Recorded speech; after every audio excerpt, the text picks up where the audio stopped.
I'm going to talk first about a three-county project that we have been working on. Let me introduce myself. I am the former Deputy County Executive for Health and Human Services in Nassau County.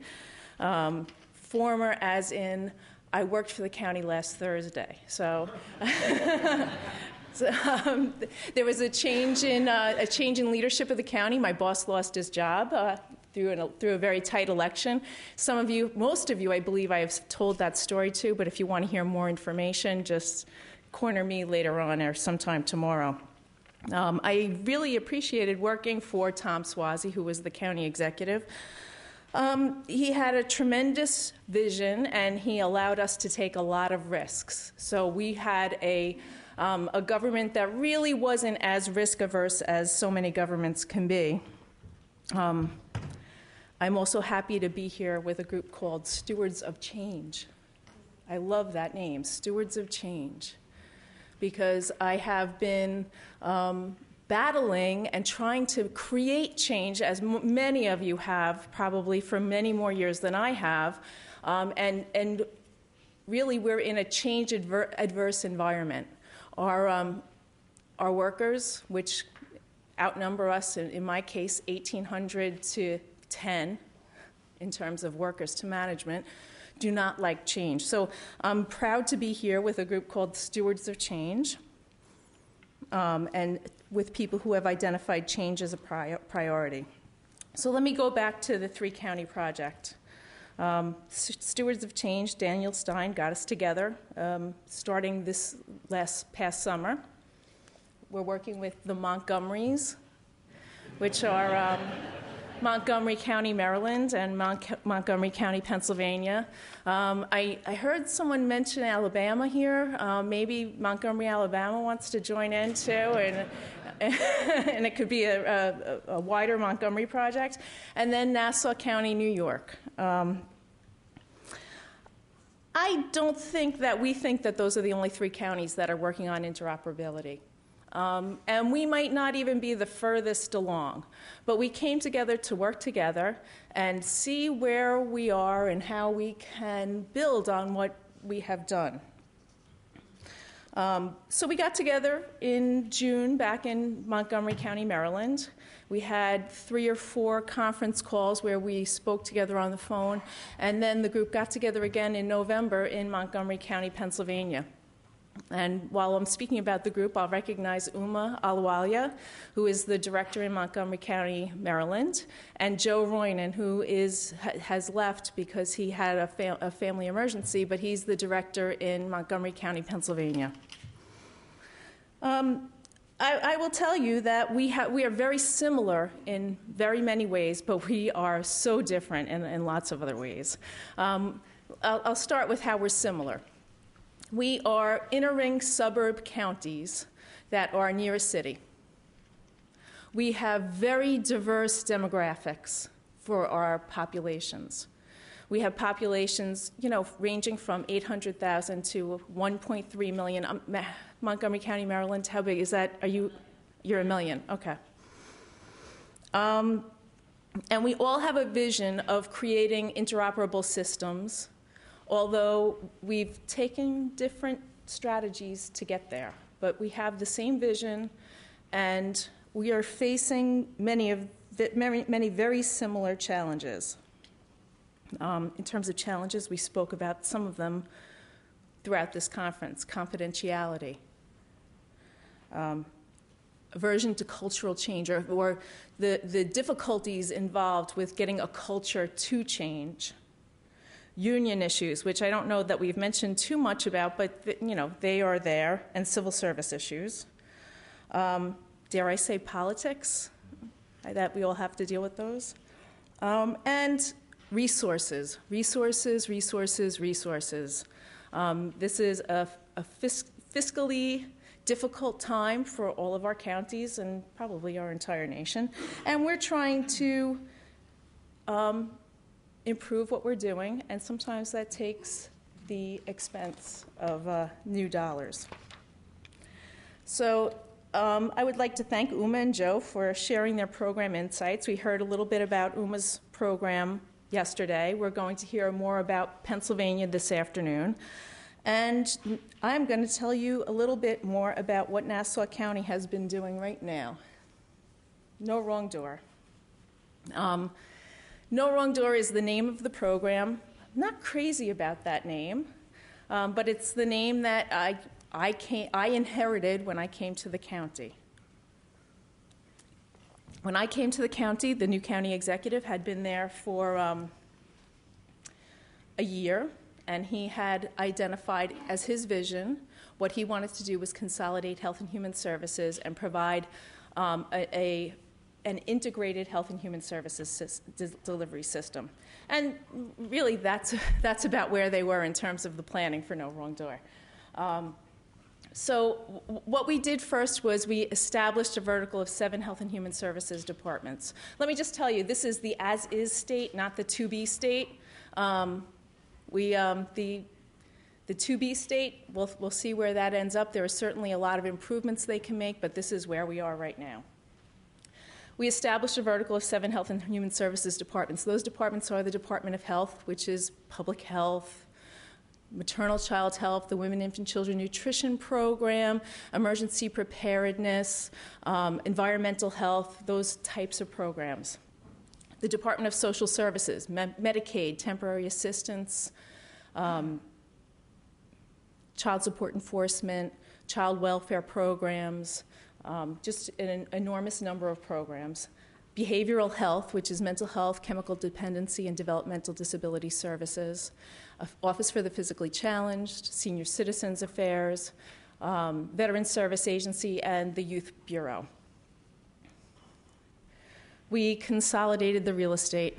We had an aging infrastructure. We had departments that were located all over the county, and some of them were not even accessible according to the ADA. Our Department of Social Services was, I hate to say it, but it was built 1 story into the ground so that the people of Garden City wouldn't have to see the building.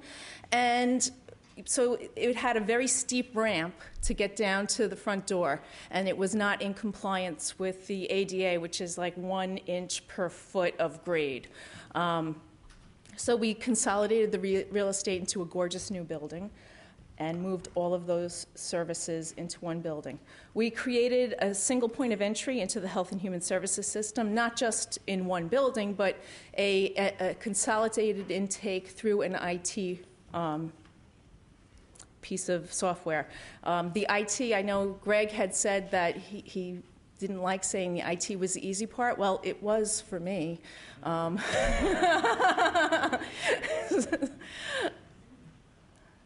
I recognize the complexities, though. We developed a continuum of care, really looking at what all of the programs we had were, how they integrate together. So this is not just the IT piece or the technology piece. This is looking at your programs. How do they cooperate? How do they use data? And how can they cooperate better? And we coordinated the service delivery. And we implemented a customer service orientation. Nassau County had a particularly bad reputation when it came to providing services. And so what we did was we did a lot of heavy staff development with our staff. And we also hired customer service people, customer service experts, to be the front end to No Wrong Door. And we consolidated infrastructure functions. This was actually the first thing we did, not the last thing we did. Each of those 7 departments had an IT division, a fiscal division, an HR division, and 4 of them had, let me just look at my notes. 4 of them had staff development and a research function, and 5 of them had a vocational component. So we looked at those common functions and we consolidated them across the departments, which brings in some of the union issues. And what allowed us to do all of this work was we focused on revenue maximization. We looked at every expense we had in health and human services and tried to identify a funding source that would pay a higher percentage or pay some sort of percentage. I'll thank New York State right now. They supported our programs 100%, not 100% funding, but we had their full support for everything we did, and we received their traditional share of reimbursement on everything we did, which we couldn't possibly have undertaken this without their help. In terms of new staffing, very few new staff. We have 1,800 staff. I should mention that Nassau County Health and Human Services account for 1,800 staff people and about $800 million out of a $2.6 billion budget. So it's more than a third of the county's expenses, and nobody paid attention to it prior to 2002. But in terms of new staff, we had a new assistant director and a director assigned to the lobby. We had a new front desk staff, where the old front desk staff were returned to clerk positions. And we had case navigators that helped people who were having trouble getting through the system. We use technology. We use the term as a backbone. It's not the core of the program, but it's a necessary condition for us to do this. We couldn't have done it without the technology. In 2002, some of the desktops had 3 machines on them just to access different systems. So we were able to create a single image. Thank you, Bill Travis from New York State, who helped us out with this, and along with the Office of Temporary and Disability Assistance and Medicaid, they helped us as well to create this image that we could use across all of our departments, not just the Department of Social Services, the Department of Health, the Department of Chemical Dependency. They all have the same desktop image, the same email address, which they didn't have before. And we upgraded their hardware, and also the state reimbursed us for all the wiring of the building. In terms of software, we developed a PATHS tool, providing access to health and human services, and it's a web-based tool that people can walk through, answer a series of questions, and identify what they may be eligible for, and schedule an appointment to come for services at our new building. There's also a personnel lookup piece, which is important because it ties into accountability for our employees in terms of how much work are they actually doing, and now our management is able to track that. We have a general client inquiry program, which is basically an electronic client record. We imaged over 30 million documents, and those are now available at any desktop in the entire building so that they can access that data. When clients come in for services, we create a client record. We create client information that is also accessible from any desktop in the building. And we also have a customer service inquiry program, which is a complaint system. We call it inquiry because our employees didn't like the term complaints, but almost all of them are complaints. And we track our complaints, and we follow up on them, and we hold our employees accountable. If one employee is getting 50 complaints, then it's not a he said, she said type of argument. It's really, this is an issue that we need to deal with. Challenges and opportunities. Number of people coming for service has increased by over 50% in the past 2 years. Medicaid was saying yesterday we're looking for, in terms of health care reform, a possibility of another 50% increase. That's going to be a huge challenge for the county. Confidentiality laws, privacy laws limit the sharing of information. So we have all the information available, but we're not exactly able to share it all the time. In terms of the next phase of the program, we are working closer with community-based organizations. We've identified the 10 communities that have about 70% of all the services the county provide go to those 10 communities. We're creating interagency councils and coordinating better with those communities. New York State, this will provide us with a huge opportunity, is expanding their electronic applications for benefits to other programs in addition to what they already have. And they're eliminating face-to-face interviews, and it's going to be helpful. I just want to go through some pictures for you because I always feel like the pictures are very valuable. This was the old building. This is the computer center in the old building. There's wires hanging all over the place because it had asbestos in the building. We couldn't actually do work in the building, so we had to make do. This is the old intake, and I told you that we didn't do a good job of caring for people, and I think the plexiglass barriers show what our workers had in terms of perceptions of the clients served. This is the new building. Notice that bus turnaround? I spent thousands of hours trying to get that bus turnaround.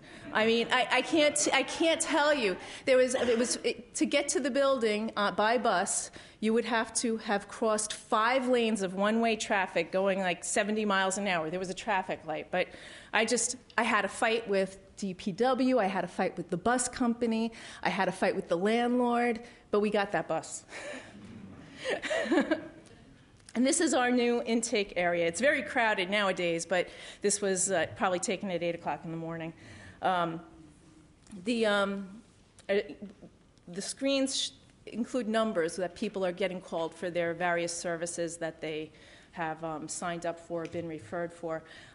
The other half of the screen show other services that may be available, and we have some kids TV shows going on some of the screens in the back.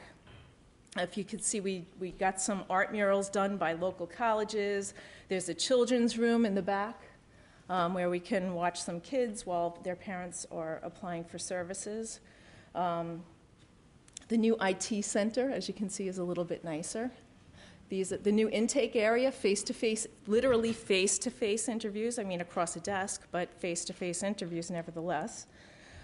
Imaged all those records, that whole record room, now gone. It's available on the desktop. And that's the rendering of the building before we actually built it. That was the vision for the building.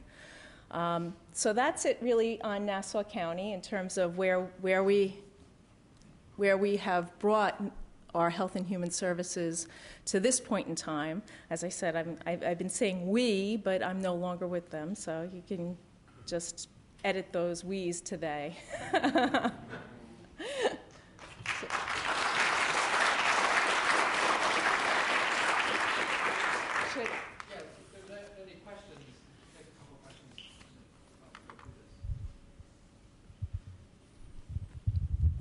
Frank? Yeah, just real quick. The 2002 to 9, that's the period of time from beginning to current status? Yeah, well, we started in, we got the building in May of 2004.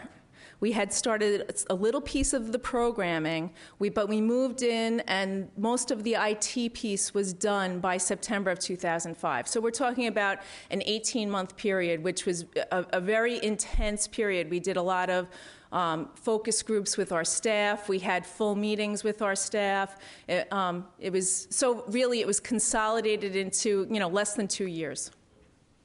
You didn't show us the security section as well, but there were some really amazing parts of the building that were thought about and implemented so quickly.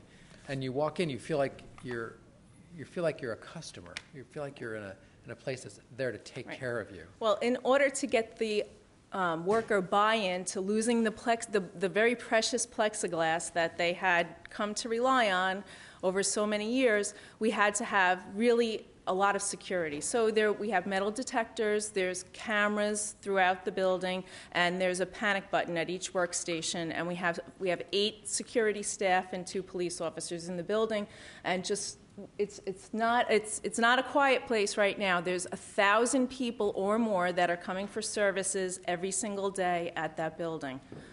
So.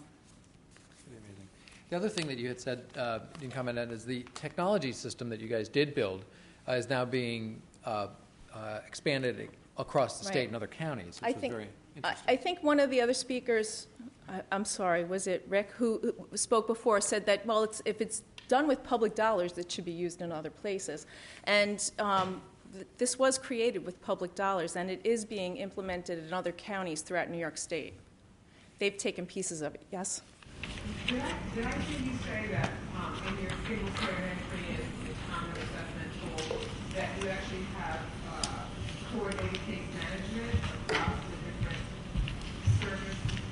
services? It's not comprehensive it's done on really they flag certain cases for that case navigation piece.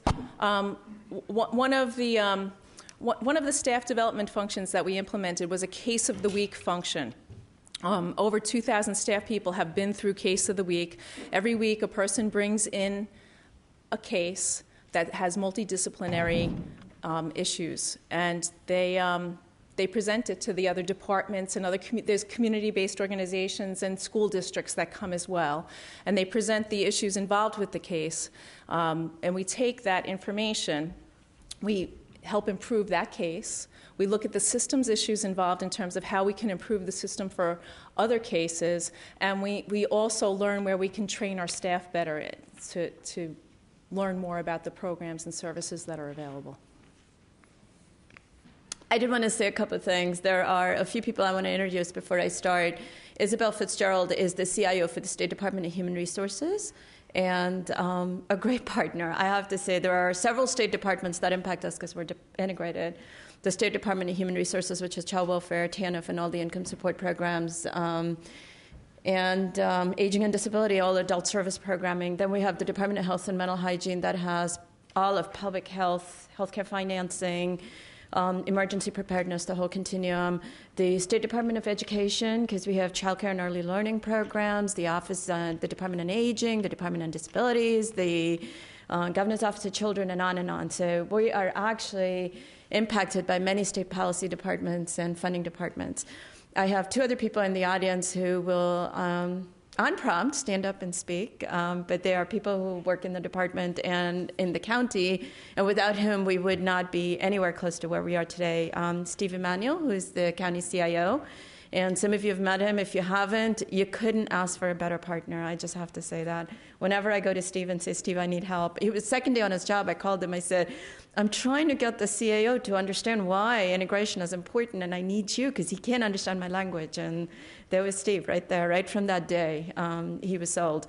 And John Frey, who is the department CIO and who has been working a lot longer than I have at this and has built some tools and the systems architecture, which makes us really poised for what it is that we're going to talk about. I have to tell you, Mary and Joe and I and our team have been in this conversation for over a year now. And, maybe not quite, maybe almost a year. And we each have pieces that we salivate over and love and would like to take and make and build. And every time I hear 30 million records that she scanned and that they got the state to do FFP claiming on and pay for, my first response was pick up the phone and call Brian, who's the Deputy Secretary for Administration at DHR, and say, Brian, help me, we can do this. And he said, not quite so simple. And so we're still trying to figure out how it can work in Maryland. Just to give a little bit of context about our county, a little less than 1 million people. I think the census will put us over the top. We have 29% of our population is foreign-born, and 44% of our population is ethnic minority. We have a school system which has about 120,000 kids. 44,000 of those kids get farm subsidies. So when people think of Montgomery County, Maryland, they don't think of poverty. We have poverty. We have lots of poverty. And it's very hard because there's a great wealth equalizer because we have the very, very wealthy communities in Montgomery County. And so it's very hard, whether you talk about the federally qualified health centers being cited, in medically underserved areas, and here we are trying to get attention and say, look at all the poverty, look at all the diversity. And so we're delighted that the new healthcare reform legislation actually has language in that requires HRSA to take a look at that formula again, and we're hoping that somehow we can have a voice on that formula. So I just want to set context a little bit. 1,600 large department, 1,600-person department. And we are not consolidated like Mary. We have actually 24 locations, 21 official locations. And then recently with the economic downturn, we actually started these partnerships. These are really exciting partnerships with nonprofits and a community organizing entity to go into the communities and not only to take public benefits, but to create a whole new framework of safety net in the community where we wanted the neighbors to actually be aware of and alert and point people to resources and services, their neighbors to resources and services. So it's this whole community organizing piece that was built in a piece of work that actually involves welfare recipients. And we've actually made them our triage workers and our community connectors and our customer service representatives. And it's been a phenomenal success. And DHR actually took that model, took it statewide, and is actually funding 2 of our pilot sites as a result of that. I also need to say that all of the work that we're going to talk about wouldn't have been possible without Casey Family Programs. We have no county funding. We have no real estate funding at this time. We have lots of wonderful conversations and amazing support, but the foundation actually came through for us, and there is a level of support that and flexibility for the work that we're doing and an interest that small grants, not much. I mean, $250,000 each year, but it's enough for it to be a catalyst to push us and keep pushing us. So I just want to acknowledge their work. I'm going to do a couple of case scenarios because it makes it very, very real what we're talking about. Here's one that impacts our department. A 90-year-old woman is identified as a hoarder. She comes to the attention of a department through the Adult Protective Service door. We find that there's a 21-year-old granddaughter who's moved in. She has 2 preschool-aged children. Granddaughter was a former drug user, is currently using drugs, we believe, and the Department of Housing believes that the house is no longer livable.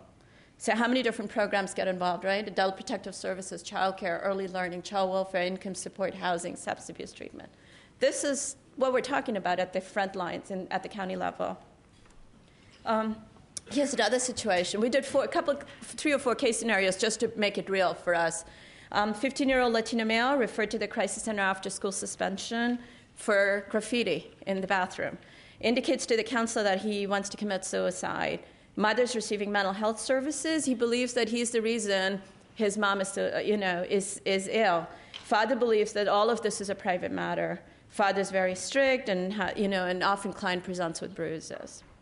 Very real. These are all real cases that we're picking from. You see there's street outreach for the gang-involved kids, adolescent mental health, domestic violence, child welfare services, the abused persons program, parenting classes through child welfare, adult mental health services. Again, you're starting to get a picture of how many different services from the department, this one household, one client, one family. Now, depending on the door, it could very well be a very siloed approach to intervention. It's another one. We see this a lot. Non-English speaking, recent immigrant, has tuberculosis. Interestingly, Montgomery County, because of its immigrant population, has the highest TB rates in the state of Maryland. Very little known fact. Has 2 children, ages 2 and 6. She's pregnant again, some domestic violence. 2-year-old needs childcare, family can't afford it. The husband had a second job. He lost it in this environment, so their housing is somewhat unstable, and the 6-year-old has special needs. Pulling school system in, pulling all kinds of different service programs. Public health is involved, all kinds of social services. And this was the one I talked about yesterday, the homeless diabetic woman. So it was in this context, it's very logical that we want to share information and plan across systems and have an enterprise vision for the work that we're doing. So here's a little diagram of sort of all the entities that impact our world at the county level. And as Illinois and Oregon were talking, our reaction was both Mary and I were looking at each other, can't do this without the counties. You've got this 4-state partnership going, but here we have these 3-county conversation. Is there a way for us to bring that together and for it to be more relevant? Because the front lines are our local government, right, where people actually get the services delivered. So here we are with our technology services supporting and all of these program areas. There's the state and multiple state agencies and then multiple entities at the federal level. So what have we done to date in Montgomery County? We're actually getting ready. We've been getting ready. We have a single governance structure, which makes it all quite easy, actually. There's one director, and the senior leadership team is completely bought on to the work that's going on.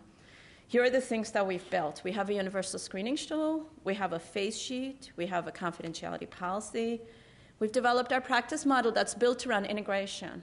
So the whole practice model for both clinical and non-clinical staff and for our clients, and we're testing it right now. We've built the model. Now we're going to take it out to the workforce, and the idea is that every unit, clinical or non-clinical or administrative, is going to get a discussion guide and a tool that they're going to evaluate the the practice model against and respond, and a feedback tool. Then we'll collect all the responses and then finalize the practice model. We have a scheduling functionality that John has built that is phenomenal. I mean, it's not turned on yet for many programs. It's been turned on for income supports and emergency assistance. And our staff can actually schedule when a client comes in. They can self-identify all the services they need. We can generate electronic referrals to all of our private partners. We can schedule appointments within the department for those programs that have been turned on, with the capability for it to be turned on for all of our programs. But we have to get to a better operational framework. We're not in a good place yet. When I started 3 years ago, we had 136 different data systems. We worked it down to about 32, but like John says, as long as you have access, they keep growing like mushrooms everywhere. And so his vision is to turn access off. Ain't going to happen. We've built customer service protocols, and those are driven by our neighborhood work. And our front office works, because like you said, no wrong door, with the universal screening tool, we're in a operational environment where we do have a no wrong door. It doesn't matter if the client comes in for maternity services or comes in for food stamps, they're going to get the universal screening tool, and we're going to ask them all the other services that they need. We've built qualitative tools. I have to tell you, we built a whole quality service review tool that's built on integration. So many of you who are in child welfare or mental health or child care know of QSR tools. The QSR tool is very, very program specific and drills very, very deep. We've actually built this tool with Ray Foster and his group just around integration. And what we try to measure is the client outcomes around integrated practice and the systemic outcomes around integrated practice. So as Mary says, they sit with the case around the table. We sit with multiple cases at certain intervals of time, and we have to report on outcomes to the executive. And we used to have 350 outcomes. We have 14 now. And one of those outcomes, this is very cool actually, we built it across the enterprise, and we said, what's the beneficial impact to a customer as a result of receiving services from us? And we evaluate that beneficial impact. It's not a cost-benefit impact, but it's a quality of life impact, because we still don't have the cost estimates of sort of what's the value of delivering this social service versus this social service. But we are doing a qualitative impact. And what is the ultimate impact of receiving services from the department? And did integration actually have an impact in the way that those services were delivered? It's a really cool tool. We're using that tool to actually report out. And we tried to do something as complicated as the CFSR to build, those of you who know this, the Child and Family Service Reviews, it's very complicated algorithms behind it. And we tried to build a more complex, we wanted to draw the data from mental health and substance abuse and maternity programs and child welfare and draw them up into a departmental beneficial impact performance metric. So you know how difficult that can be. The statisticians and the researchers cringe every time I talk about it, but it works to tell the story. And that, in some ways, is what's important. I know Barbara's laughing. It's true. And then, of course, the county has built these enterprise tools. Oracle, and for ERP, we have an enterprise-wide administrative system. I think Illinois was talking about it. We're in the process of implementing our ERP July 1. It's driving everyone crazy, but we're in the throes of it. And it's an election year. What a fun thing to do. And we have CRM, and we've picked Isabel, which is also an Oracle product, to do our CRM 311, which launches in March. So we're all going crazy. We have done business process engineering and reviews. We've done workflow analysis for 18 programs now. And we've done the as-is mapping, and we've done to-be process mapping. It's interesting. In one instance, where's Jerry? He brought a little newsprint to me, and he said, "Emma, look at this." In 21 different instances, the client had to give their Social Security number to us. Absolutely unconscionable. We can do something about this. So it's not all about, in another instance, the network printer was so far away, those poor childcare workers had to get up and walk around, and all they had to do was move the network printer, and there were efficiencies, So it's not always about new money and new systems being built, and we're not going to build a new system. We don't have that kind of money. So that's where the technology is the cool part. You can do almost anything you want to do, they tell me. I'm a believer. Can do it. As long as we know what we want and we have a little bit of money to do it, we don't have to spend 10, 15, $20 million. We think we can do this for a lot less than that. And then we vision mapped with stewards, something like this, but it was great, and we use it to tell the story to everybody, and those who are visual readers love it. It really speaks to them, and in there is a woman with their hand held up saying, let me tell my story one time. And that's probably the single big, and then there's a big house that says, no matter which door you come in, you get everything. I get everything I need in this house. You know, it doesn't matter which house it is, where the house is, doesn't matter. We have some cool partnerships in addition to the state and in addition to some of our federal partners who will join us after this conversation, I'm sure, because they can't wait. But we have Hopkins, who have joined with us actually to their Office of School of Public Health and School of Informatics have both partnered with us. And they're helping us do the cost-benefit analysis and to help us scope out different RFPs and proposals to write so we can actually do this and implement it. The Primary Care Coalition in the county, there are all the hospitals, all the primary care providers, all the contractors, everyone's on board. I mean, we've really worked hard over the last 3 years to align everybody. So what is the vision? And I'm going to take this and then I'm going to give it to Isabel. The vision's really pretty simple. No matter which door the client walks in, they self-identify all the services that they need.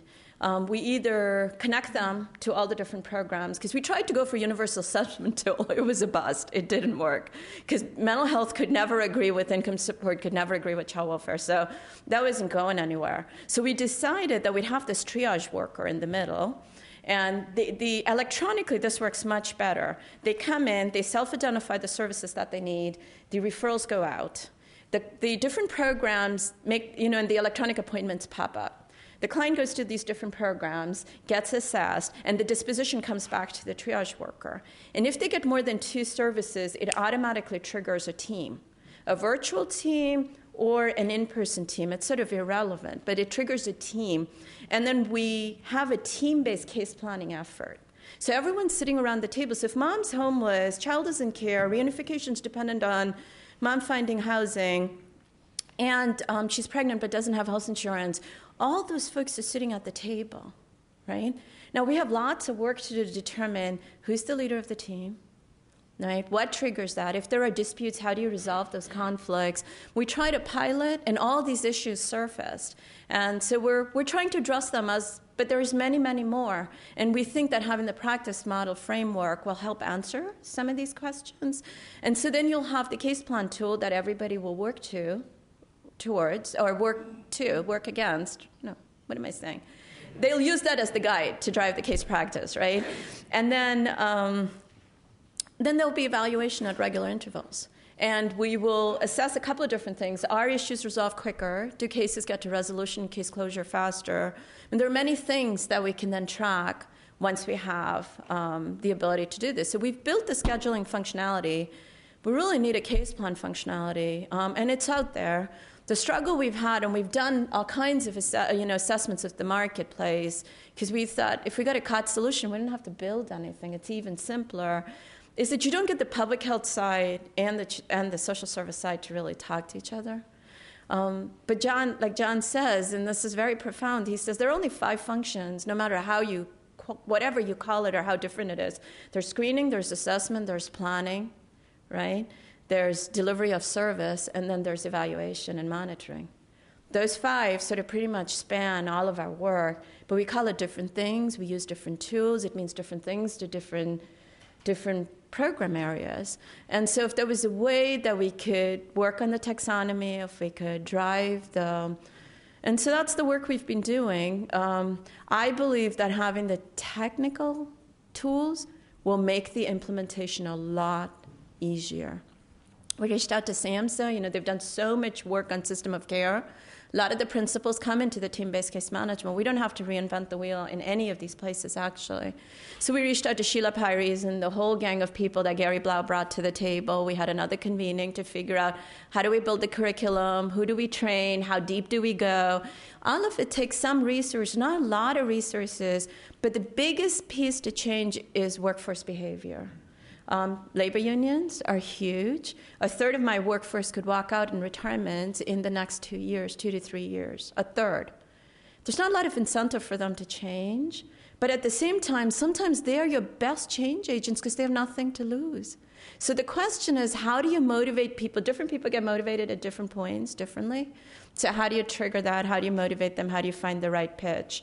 And so I think my biggest job, I have two big jobs. One is Salesman of the Year, continue to sell on my knees, bended knees, and the other is Beggar of the Year. Because I'm out there, hand open, saying, somebody, take a look at what we're doing, because it makes a lot of sense. And that goes in county government, goes to state government. And I'll tell you, I was in the state before, so I have great friends at the state level, all really good people who are really struggling right now with the budget crisis. And so it's very hard to think outside of, I think I pressed a lot of things that I shouldn't have. And with that, I'm going to turn it over to Isabel, who is really a good friend and colleague with whom we've been journeying for some time, and will continue to journey for a long time. So.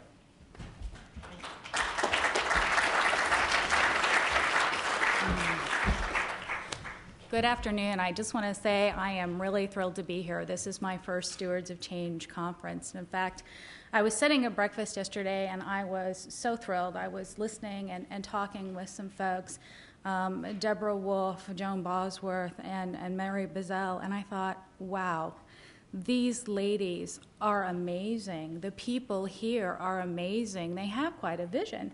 And so I'm eating my breakfast, and I'm flipping through, looking at all the great things we're going to get to talk about. And I thought, oh my, I've had a stroke. Something's happened. I can't see. My name's on the agenda.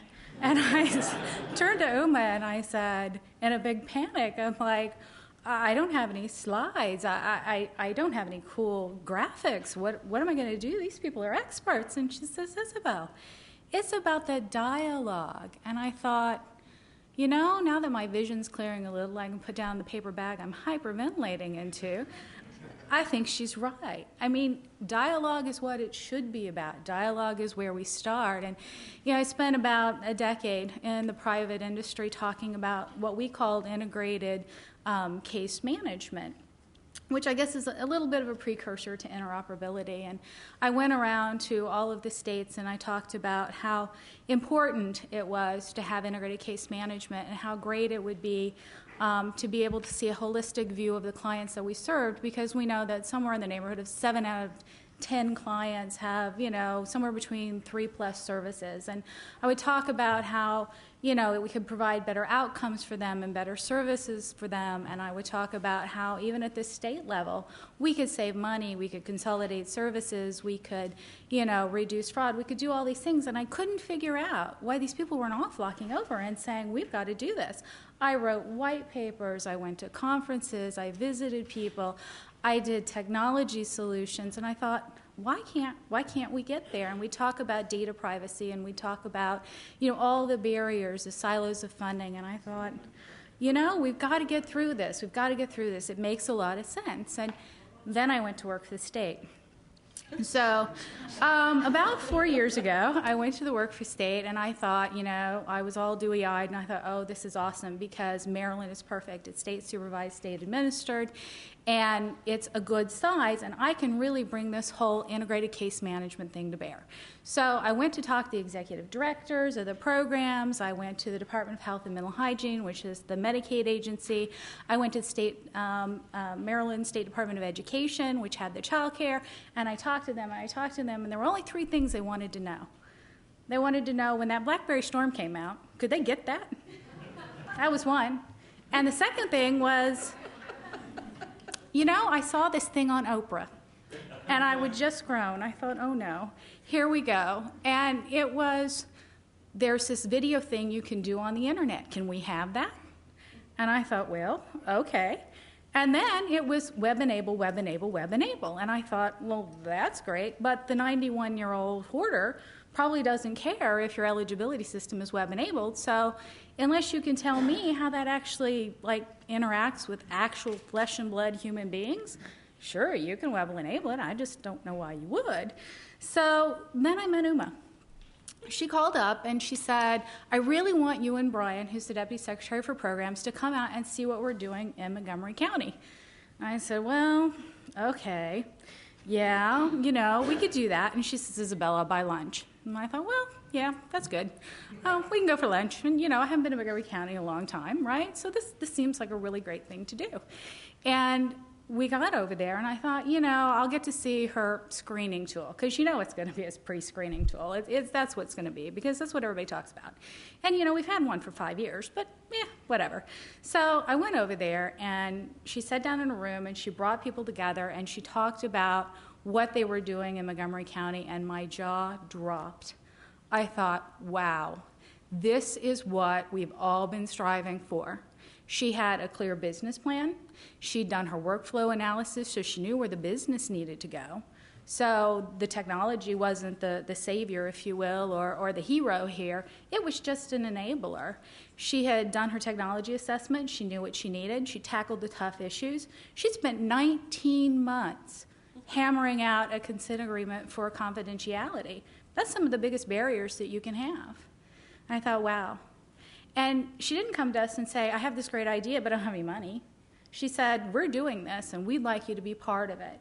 And I talked to John about the technology, and the technology was great because it was open source technology for all intents and purposes, and it was things that we would be able to replicate across the state and wouldn't even close off Montgomery County in and of itself, so they wouldn't have a closed system, but others could actually hook into it. I walked out of that meeting, and I said to the deputy secretary, I said, Brian, I said, we have got to figure out how to get on board with this. I know that we have a lot of challenges. We've got funding issues. I said, but this is where people need to go. This is about flesh and blood human beings. They have a great plan. They've pulled the stewards of change in. They've pulled the vendor community in. They've pulled their county executives in. They've got IT at the table. They've got advocacy groups. They've got workers at the table. They've pulled all of it. They've done the hard work for us. How do we get behind them and help them go where we need to go? So I want to just spend a couple of minutes talking about the state's role in what I believe is assisting counties in interoperability. I would say the very first thing that we're supposed to be is an advocate. It's absolutely incumbent upon us to identify ways to improve services, access, and outcomes for all residents across the state. We're in a bit of a unique position because we know what all of the counties are doing. So there are 24 local departments of social services in Maryland, and we get to be able to identify the great work that's going on in each of those, bring the right people together. We also have access at a state level. As I mentioned, we are state administered, state supervised, except for Montgomery County. So the Department of Health and Mental Hygiene and the Maryland State Department of Education, they have data that UMA needs. They have data that Montgomery County needs. And those are statewide systems. And what she needs is she needs a partner to go out there and bring those people to the table and help her to advocate for that. We have to always remember that change comes from everywhere, and we must always be open for change. In my experience, it comes from either outside or at a higher level. So, for example, there's federal legislation or there's state legislation, or there's a disruptive technology in the market that our vendor community brings to us that enables us to do something we haven't been able to do before. Or change comes from the people who do the work every day, those frontline workers, those people who see the 42-year-old immigrant who has tuberculosis, who is pregnant, who needs child care. Those are the people who go, I can't serve this individual the way I should be serving this individual, and I need to do it different, and I need to do it better. And it's our job as a state entity to be able to bridge that gulf between the local, the federal, and the other state agencies. We need to be an absolute advocate. And the thing about Montgomery County is they were all the things that we were looking for. They had a clear vision. They had a long-term vision. They had some level of their own funding. They had made all of their partnerships. It was very clear that what they had was repeatable, and that's why it was such an interest to us. We also have to be a facilitator and a watchdog, and if there's one thing that you take away from these slides, is that these things are not in conflict with one another in any way.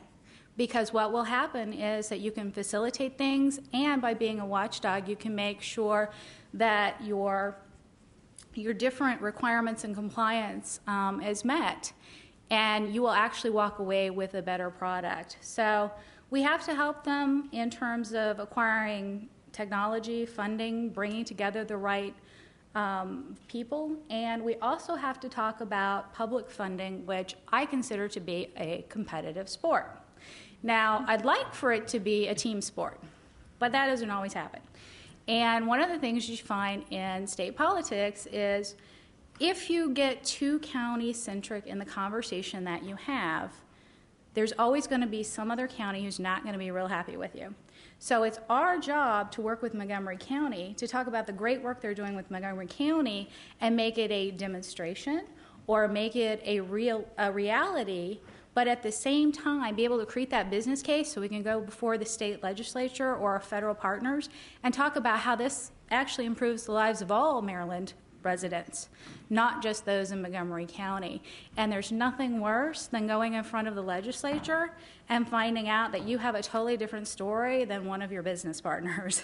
It's like being the skunk at the picnic. It is not good. So we also have to ensure compliance with our federal partners. And I'll skip through some of this. This will be available to you. I know we're running short on time. But I want to talk just for a minute about technology. We also have to make sure that the technology that we're bringing to the table will actually work for all stakeholders and will support long-term objectives. That's what Montgomery County did. They brought something to the table that was not vendor-centric per se. It wasn't a COTS application. It was the ability to tie different systems together and have other people bring information to them and basically funnel that information back out. One of the things you have to keep in mind from a state perspective is that from a technology perspective in Maryland, we spend less than 2% of our total budget on technology. That is horrendous. Absolutely horrendous, less than 2%. But you would be amazed that that 2% that we do spend gets an amazing amount of scrutiny. So you really have to justify everything you do. And I always say, I am not about bytes, bits, RAIDs, bandwidth, SANs, any of that. I am about an actual flesh and blood human being. Because I have to confess, I am not a technologist by background. So everybody kind of gives me the side eye when I say that. And they're like, but you're a CIO. And I said, well, yeah, I'm CIO, which means that that's information. I'm not a CTO, which means it's not about technology. You have to be able to tell me what it brings to the human population.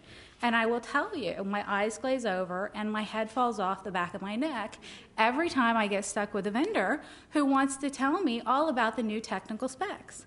I want to know, what does it do for the 91-year-old hoarder? What does it do for the 15-year-old who is having trouble in school? And if you can't have that conversation with me, you don't need to have a conversation with me. So we have to be very careful in our technology investments.